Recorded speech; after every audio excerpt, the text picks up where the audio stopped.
Hola, te doy una cordial bienvenida a este espacio de formación. Mi nombre es María José Valdivieso, soy psicóloga organizacional y en esta ocasión vamos a socializar el protocolo de prevención y atención de casos de discriminación, acoso laboral y toda forma de violencia contra la mujer en los espacios de trabajo. Así que te invito a que tomes apuntes, a que prestes muchísima atención a cada una de las pautas que están descritas en este protocolo. De esa manera vamos a tener un lugar más seguro en tu lugar de trabajo. Comencemos.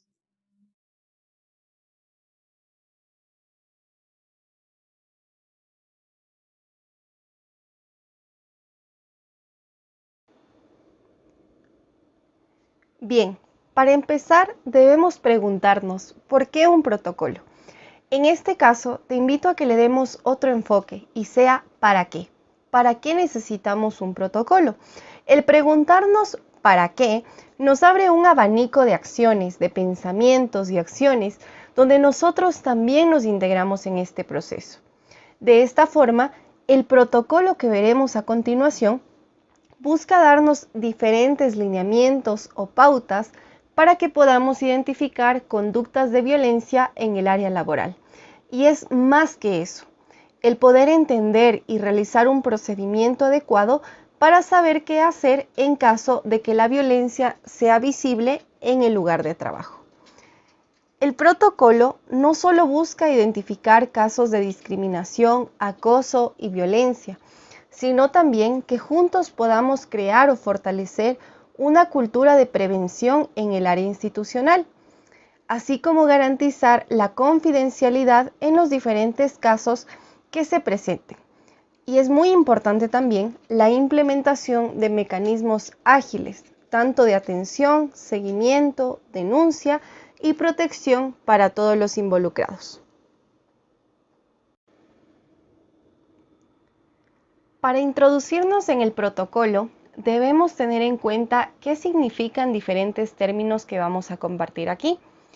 Entendemos a discriminación en el espacio laboral a cualquier trato de desigualdad, exclusión hacia las personas, ya sea por su identidad, orientación sexual, por discapacidad, enfermedad, por segregación de religión, nacionalidad, ideología política, el estado civil e incluso por la edad.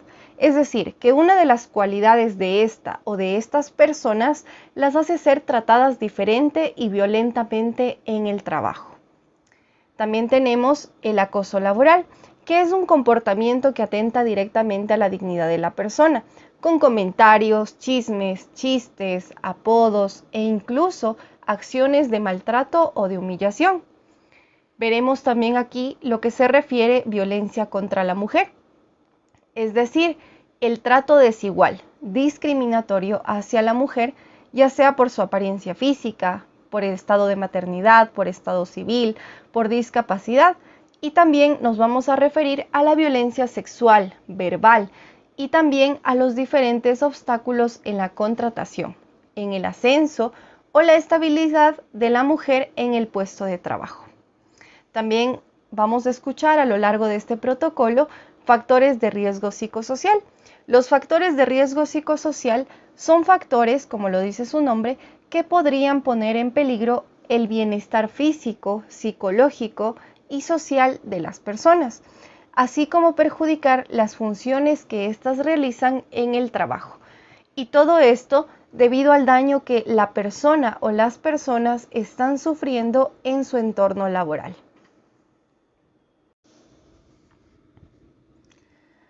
A continuación, vamos a ver dos ejes que van a guiar este protocolo. En primer lugar, tenemos el eje de prevención. Como su nombre lo dice, nos compromete a que todos dentro de la empresa, empezando por los responsables, los jefes y directores, se erradique todo tipo de violencia, fomentando una cultura y ambiente de trabajo de respeto, cordialidad y trabajo en equipo. Esto es muy importante, ya que el trabajo en equipo fomenta la cooperación y la confianza.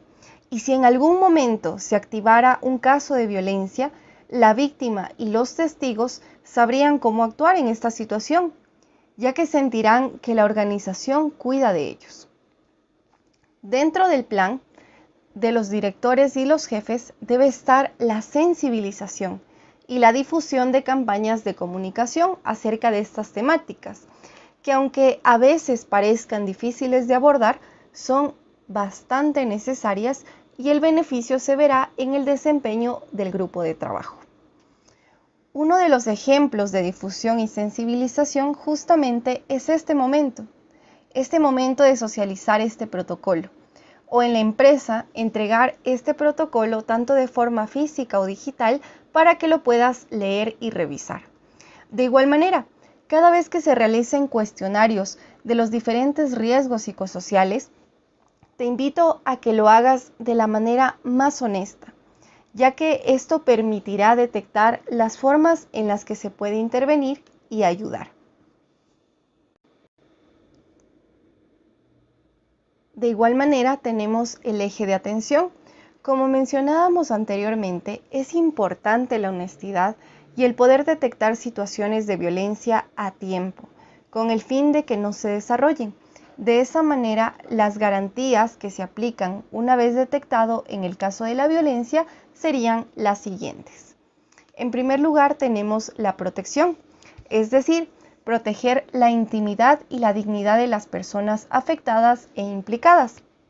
De igual manera está la confidencialidad, que no solamente se refiere a que las personas serán protegidas, sino también que las personas implicadas se comprometen a tener confidencialidad y reserva frente al resto de la empresa sobre este caso.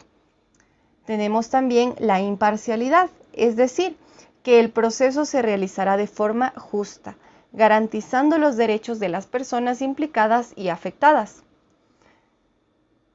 La protección y restitución de las víctimas se refiere a optar por medidas que protejan la salud del personal afectado. En cuanto a la prohibición de represalias, es importante mencionar que se prohíbe cualquier tipo de acción negativa en represalia, ya sea por víctima, por ser agresor, por ser testigo o denunciante. Además, se aplicará la interpretación más favorable para la efectiva vigencia y el amparo de los derechos para la protección y garantía de las víctimas. Y finalmente, establecer acciones que eviten que el agresor o agresora vuelva a tener comportamientos violentos dentro del área laboral.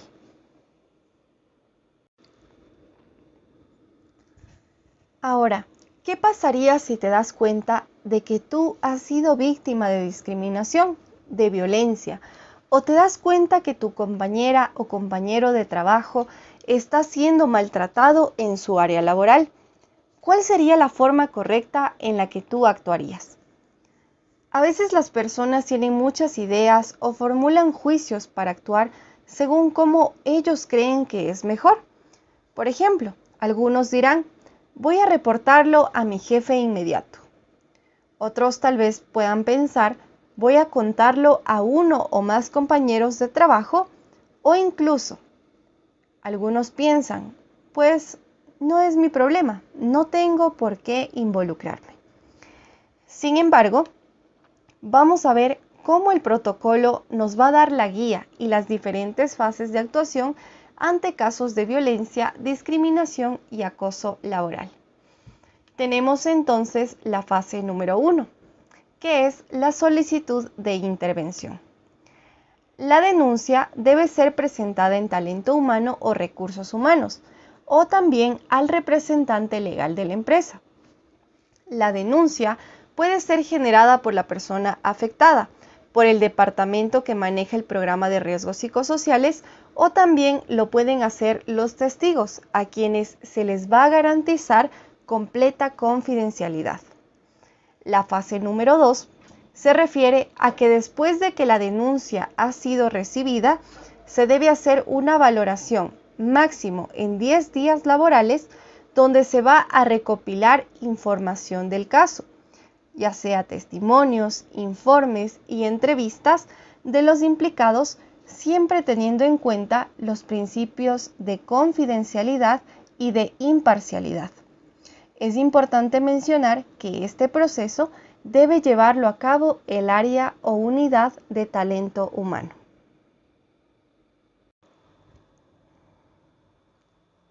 En la fase 3 hablaremos sobre la resolución, es decir, que una vez realizada la valoración se debe llegar a conclusiones.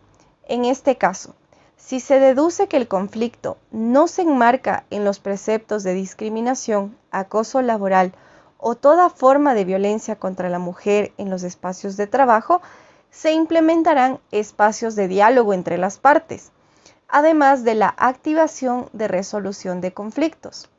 Pero si la denuncia sí se trata de una falta, se deberá proceder conforme al reglamento interno, previa a la aprobación del Ministerio del Trabajo, la cual no superará el 10% de la remuneración del trabajador conforme al artículo 44 del Código de Trabajo. Ahora, para activar un proceso de resolución de conflictos en la empresa, es importante la conformación de un comité asesor, que estará conformado por un delegado de la empresa, un responsable de prevención de riesgos laborales, y entonces se iniciará un proceso de investigación.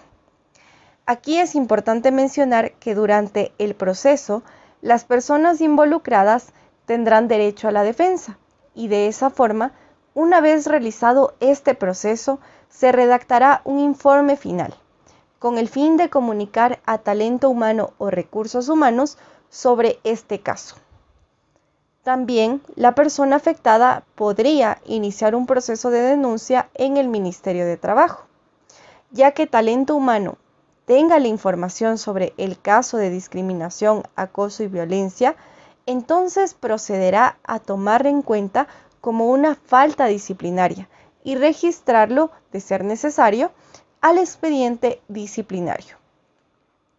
Posteriormente a esto, deben activarse los ejes de prevención, atención o protección, así como los programas de bienestar, para eliminar la revictimización o amenazas que podrían surgir.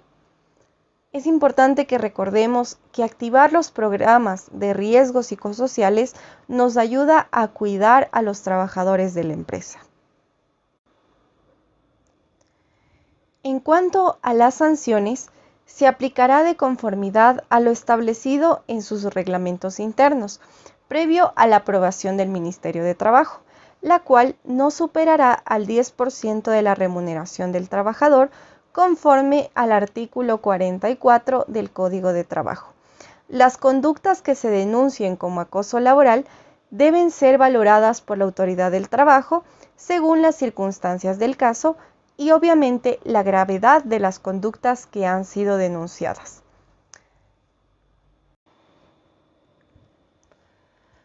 Finalmente, veremos la fase 4, a considerar para actuar ante los casos de discriminación, acoso laboral y toda forma de violencia contra la mujer en los espacios de trabajo. La fase 4 se refiere al seguimiento y control, es decir, que el área de recursos humanos o talento humano debe realizar un registro y seguimiento de los casos.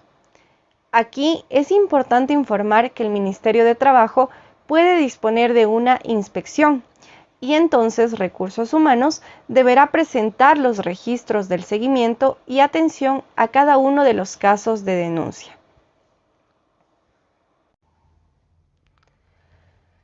Ahora bien, aunque la persona afectada puede hacer la denuncia en cualquier momento, esta vía de resolución debería ser la última, en caso de que se hayan agotado todos los canales de comunicación con la empresa.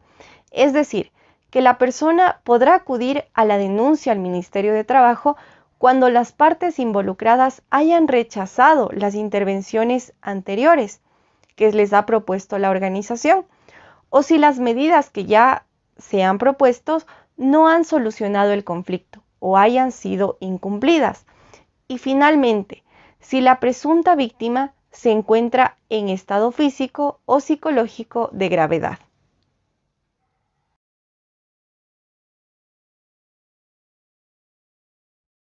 Te agradezco por tu tiempo, gracias por tu atención. Estoy segura de que si pones en práctica cada una de las pautas que hemos visto a lo largo de este protocolo, tu trabajo va a ser un lugar más saludable, un lugar más seguro. tanto para ti como para los demás. Hasta otra oportunidad.